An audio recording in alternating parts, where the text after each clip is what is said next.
Hi friends, இன்றைக்கி சூப்பரான ஒரு முட்டை கிரேவி செய்கிறது எப்படின்னா உங்கள்கிட்ட ஷேர் பண்ண போகிறேன்.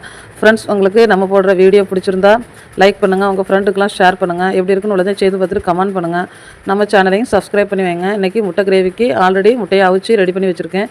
பல்லாரி தக்காளி எல்லாமே கட் பண்ணி வச்சுருக்கு. இன்றைக்கி கொஞ்சமாக தேங்காய் சேர்த்து பச்சை மிளகா, பட்டை, கருவாய், ஏலக்காய் எல்லாம் போட்டு நல்லா பொரியணும். பொரிஞ்ச பிறகு வெட்டி வச்சுருந்தா மல்லி, புதினா, வெங்காயம் எல்லாமே சேர்த்து நல்லா எண்ணெயில் படையாமல் நல்லா வதக்கிக்கிடலாம்.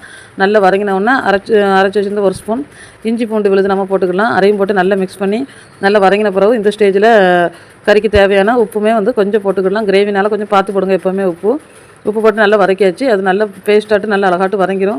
வதங்கின பிறகு அன்றைக்கி தக்காளி வெட்டி போடல. ஒரு சின்ன சைஸ் தக்காளியில் ஒரு 2 தக்காளி எடுத்து மிக்ஸில் வச்சு அரைச்சி கிரேவியாக ஊற்றிட்டேன். ஏன்னா முட்டை கிரேவிக்கு இந்த மாதிரி மிக்ஸில் அரைச்சி தக்காளி ஊற்றினா டேஸ்ட்டும் சூப்பராக இருக்கும், கலரும் நல்லாயிருக்கும்.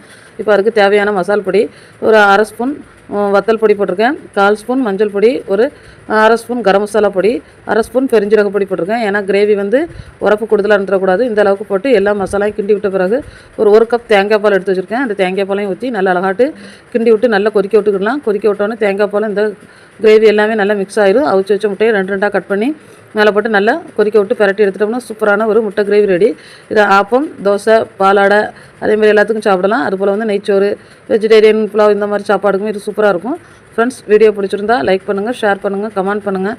நம்ம சேனலை சப்ஸ்கிரைப் பண்ணுங்கள். வீட்டில் செஞ்சு பார்த்துட்டு எப்படி இருக்குன்னு உள்ளதையும் கமெண்ட் பண்ணுங்கள்.